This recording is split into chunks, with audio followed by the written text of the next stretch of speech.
अनंत कोटी ब्रह्मांड नायक राजाधिराज योगीराज परब्रह्म सच्चिदानंद सद्गुरु श्री अक्कलकोट निवासी श्री स्वामी समर्थ महाराज की जय। श्री स्वामी समर्थ। नमस्कार मित्रांनो, तुमचं आपल्या समर्थ दर्शन या चॅनलमध्ये खूप खूप मनापासून स्वागत आहे।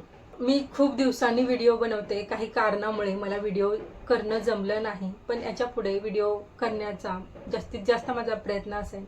बरेच जण असे आहेत की जे स्वामी भक्ती करतायत, स्वामी सेवा करत आहेत, पण त्यांना हवा तसा अनुभव त्यांना येत नाहीत स्वामींचे, त्यांच्या इच्छा पूर्ण होत नाहीत। तुमच्या इच्छा पूर्ण होत नसतील तर त्यांच्या मागे सुद्धा काही कारण असतं, म्हणजे स्वामींनी काहीतरी तुमच्यासाठी काहीतरी ठरवून ठेवलेलं असतं, त्यामुळे तुमच्या इच्छा लवकर पूर्ण होत नसतात। स्वामींची जी सेवा आहे तर ती सेवा जास्तीत जास्त आपल्याला करायचीच आहे।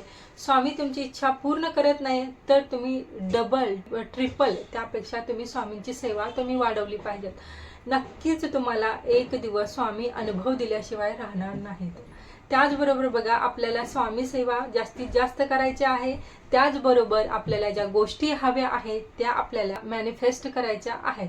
म्हणजे स्वामी सेवा आणि मॅनिफेस्टेशन या दोन्ही जर गोष्टी मिळाल्या तर तुम्हाला खूप छान छान रिझल्ट बघायला भेटते। बघा, मी सुद्धा मला जेवढं हवं, मला जेवढं जमतं तेवढी स्वामी सेवा करत असते। त्याचबरोबर मला ज्या गोष्टी हव्या आहेत त्या गोष्टी मी मॅनिफेस्ट सुद्धा करत असते। मी माझ्या अनुभवावरून तुम्हाला सांगत आहे की स्वामी सेवा प्लस मॅनिफेस्टेशन या दोन्ही गोष्टी जर तुम्ही केलात तर तुम्हाला खूप छान अनुभव येईल।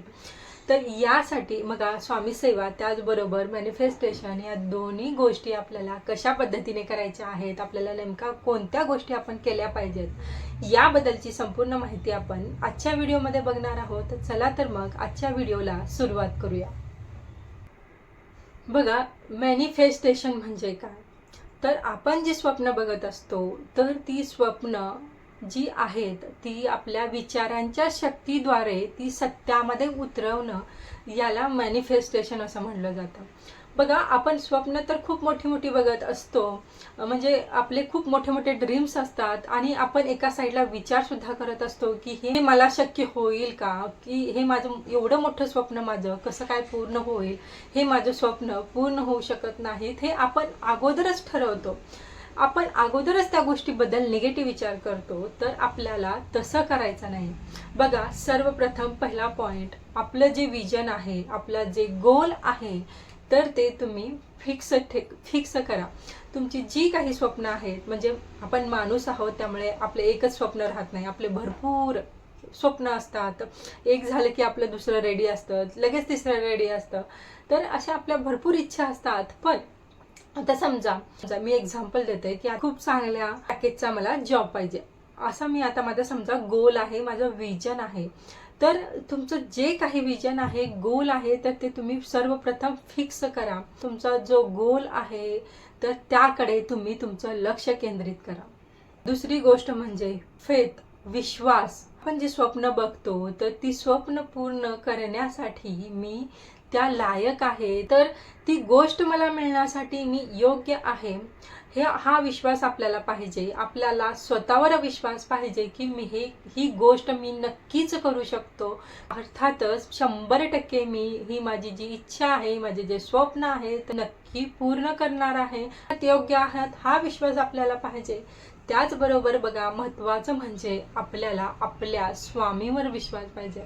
स्वामी भक्त आहोत तर आपण स्वामींच्या चरणी नतमस्तक होतो, पूर्ण सिलेंडर आपण स्वामींच्या समोर होतो। म्हणजे माझं जे आयुष्य आहे तर स्वामी मी तुमच्या चरणी अर्पण करत आहे, तर या माझ्या आयुष्याचं काय करायचं, कसं करायचं हे सगळं तुम्ही बघून घ्या। अशा पद्धतीने आपल्याला स्वामींच्या चरणी आपलं आयुष्य अर्पण करायचं आहे। स्वामींच्या चरणी अर्पण असेल आपलं आयुष्य तर आपल्याला कशाची भीती राहणार आहे। आयुष्यामध्ये काही गोष्टी घडतही असतील वाईट, प्रत्येकाच्या आयुष्यामध्ये चढ उतार असतात, पण आपला जो वाईट काळ असतो तर त्या वाईट काळ सुद्धा आपला चांगला वाटत असतो। वाईट काळ हा आहे हे आपल्याला जाणू सुद्धा देत नाहीत महाराज। मी जे काही करतात आपल्या आयुष्यामध्ये ते काहीतरी कारण असतं, ते आपल्याला माहिती नसतं, पण ते महाराजांना सगळं काही माहिती असतं। ती कर्म आहे तर ती चांगली कर्म करण्याचं कधीच सोडू नका. तुम्ही एखाद्या गोष्टीबद्दल प्रयत्न करताय तर ते प्रयत्न तुम्ही कंटिन्यू करा. स्वामीवरचा विश्वास तुमचा कधीही कमी होऊ देऊ नका. तिसरी गोष्ट आहे व्हिज्युअलायझेशन.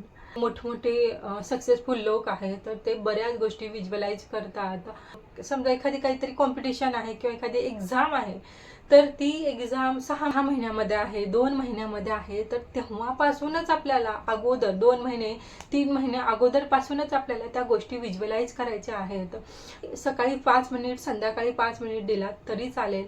डोळे बंद करायचे, शांत बसायचं, किंवा अगदी बघा तुम्ही सकाळी उठल्यानंतर तुम्ही तेव्हा सुद्धा व्हिज्युअलाइज करू शकता. डोळे बंद ठेवायचे आणि तुमची जी इच्छा आहे, तुमचं जे स्वप्न आहे तर ते स्वप्न पूर्ण झालं आहे. तुम्ही अशा अशा गोष्टी करत आहात, तुम्ही यांना भेटत आहेत, हे जे पूर्ण जी आपला जो पिक्चर असतो सक्सेस झाल्यानंतरचा, तो पिक्चर आपल्याला व्हिज्युअलाइज करायचा आहे.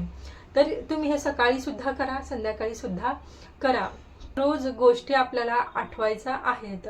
आणि बघा असं म्हटलं जातं की आपण जो विचार करत असतो तर तेच आपल्या आयुष्यामध्ये घडत असतं. त्यामुळे त्यासाठी आपल्याला चांगलेच विचार करायचा आहे. खूप छान छान स्वप्न बघायची आहेत. तर पॉइंट येतो सर्वात महत्त्वाचा, ॲक्शन. आपण स्वप्न बघतोय, व्हिज्युअलाइज करतोय, विश्वास ठेवतो, त्यानंतर काय आपल्याला महत्त्वाचं आहे, आपण ॲक्शन ही घेतलीच पाहिजे. ॲक्शन शिवाय काहीच घडू शकत नाही. तुम्ही ॲक्शन करायला सुरुवात करा. बघा तुम्ही स्वामी सेवा करताय ना, तर तुमच्याकडून त्या ॲक्शन सुद्धा घडत जातील. तुम्ही ॲक्शन करताना तुम्हाला काही सुद्धा वाटणार नाही. तुम्ही खूप आनंदाने त्या ॲक्शन कराल. त्या यशापर्यंत गाठण्यासाठी जी काही प्रयत्न असतात, जी काही कष्ट असतात, तर ती सुद्धा कष्ट तुम्ही करायला सुरुवात करा. आणि तुम्ही ही कष्ट करताना स्वामी नेहमी तुमच्या सोबत राहतील, तुम्हाला नक्कीच साथ देतील. ही 5वी गोष्ट बघा, महत्त्वाची गोष्ट ती आहे बघा, आपण जी स्वप्न आपण बघतोय तर प्युअर हार्टने ते स्वप्न बघितलेलं असावं. म्हणजे कोणाचं तरी हेवा देवा करून किंवा मी ह्याला दाखवतो मी काय आहे हे म्हणून युगोमध्ये येऊन त्यामध्ये तुमचे काही वाईट विचार असतील, निगेटिव्ह विचार असतील, तर त्यामुळे सुद्धा तुमच्या इच्छा पूर्ण होतात. तर तिथेच तुमचं मॅनिफेस्टेशन ब्लॉक होत असतं. त्यामुळे तुमची ही इच्छा पूर्ण होण्यासाठी, स्वप्न पूर्ण होण्यासाठी तुमचं हर्ट सुद्धा तितकंच प्युअर असायला हवं. त्याचबरोबर आपल्याला स्वामी महाराजांचं नामस्मरण, तारक मंत्र हा आपण म्हणायलाच हवा, रोज म्हणायला हवा. स्वामी महाराजांचं नामस्मरण केल्यानंतर आपल्या भोवती एक संरक्षण कवच तयार होत असतं. आपल्यामध्ये खूप पॉझिटिव्ह व्हायब्रेशन तयार होत असतात. म्हणजे खूप पॉझिटिव्ह गोष्टी आपण अट्रॅक्ट करत असतो. कमीत कमी तुम्ही महाराजांची 11 माळी जप हा रोज केला पाहिजे. 11 माळी केलाच पाहिजे. समजा तुम्हाला 11 माळी जमत नाही एका ठिकाणी बसून जप करणं, तर तुम्ही 1 माळ करा. पण तुम्ही चालता, बोलता, उठता, तुम्ही जेव्हा शक्य आहे, तुम्ही प्रवास करताय, तुम्ही एखादं काम करताय, तुम्ही स्वतः अखंड मुखामध्ये स्वामी महाराजांचा जप हा असायला हवा. ज्यांच्या मुखामध्ये नेहमी स्वामी नाम असतं तर ही सुद्धा स्वामींची कृपा असते. तर बघा प्रत्येकाच्या मुखामध्ये नेहमी स्वामींचं नाव नसतं. ज्याच्यावर स्वामींची कृपा असते, जी लोक महाराजांना आवडतात त्यांच्या मुखामध्येच नेहमी स्वामींचं नाव असतं. असं कधीच आपण ठरवत नाही की आता मी स्पेशल स्वामींचं नाव घेणार आहे, तर ऑटोमॅटिक ते स्वामींचं नामस्मरण आपलं चालू होत असतं. नामस्मरणामध्ये खूप जास्त ताकद आहे. श्री स्वामी समर्थ हा खूप सिद्ध मंत्र आहे. 1.5 लाख जर या मंत्राचा जप आपला झाला तर आपल्या आयुष्यातील जी दुःख आहेत, अडचणी आहेत, दूर होतात. इथेच आपल्याला थांबायचं नाही. 1.5 लाख आपण जप केलाय तर इथेच थांबायचं नाही, आपला कंटिन्यू जप चालूच ठेवायचा आहे. जर तुम्ही 1 करोड महाराजांचा जप केला तर तुम्हाला साक्षात महाराज दर्शन सुद्धा देतील. आता तुम्ही एखादं स्वप्न बघतोय तर असं म्हणू नका की हे करू शकणार नाही, मी खूप अनलकी आहे, माझ्या आयुष्यामध्ये नेहमी दुःखच असतं, माझ्या आयुष्यामध्ये नेहमी अडचणीच असतात. तर असं काहीही निगेटिव्ह आपल्याला बोलायचं नाही. आपल्याला पॉझिटिव्हच बोलायचं आहे. हो, मी हे स्वप्न पूर्ण करू शकते, माझं आयुष्य खूप सुंदर आहे, महाराजांनी मला खूप छान संधी दिलेल्या आहेत, महाराज हे नेहमी माझ्यासोबत आहेत, मला प्रत्येक गोष्टीमध्ये यश येतं, मी खूप भाग्यशाली आहे, 4 दिशांनी माझ्याकडे यश धावत येत आहे, मी खूप सक्सेसफुल आहे, माझं फ्युचर खूप ब्राईट आहे. असं तुम्ही फक्त आणि फक्त स्वतःबद्दल पॉझिटिव्हच बोलायचं. बघा, म्हणजे हे अगोदर तुम्हाला फेक वाटेल, पण तुम्ही कंटिन्यू ह्या गोष्टी बोलत गेलात ना, तर तुमचा सुद्धा स्वतःवरचा विश्वास हा दृढ होतो आणि निगेटिव्ह गोष्टींपासून 10 हात आपल्याला लांब राहायचं आहे. कोणाबद्दल वाईट चिंतने, कोणाबद्दल वाईट विचार करणे, या गोष्टीपासून सुद्धा आपल्याला लांब राहायचं आहे. बघा, स्वामींनी आपल्याला खूप खूप छान विचार दिलेले आहे. तर जे आपण फक्त स्वामींची भक्ती करायची नाहीये, तर स्वामींचे जे विचार आहेत ते सुद्धा आपण आत्मसात केले पाहिजे. त्याप्रमाणे आपली वागणूक असायला पाहिजे. तुम्ही तुमच्या आयुष्यामध्ये किती बदल होतील आणि महाराज तुम्हाला किती भरभरून देतील. ही छोटीशी माहिती तुम्हाला आवडली असेल, हा व्हिडिओ तुम्हाला आवडला असेल, माहिती तुम्हाला थोडीशी जरी महत्त्वाची वाटत असेल तर व्हिडिओला लाईक करा, शेअर करा आणि जे कोणी या चॅनलवरती नवीन आहे तर त्यांनी चॅनलला सबस्क्राईब करायला विसरू नका.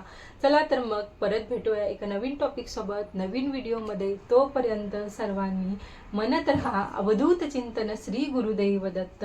श्री स्वामी समर्थ महाराज की जय. धन्यवाद.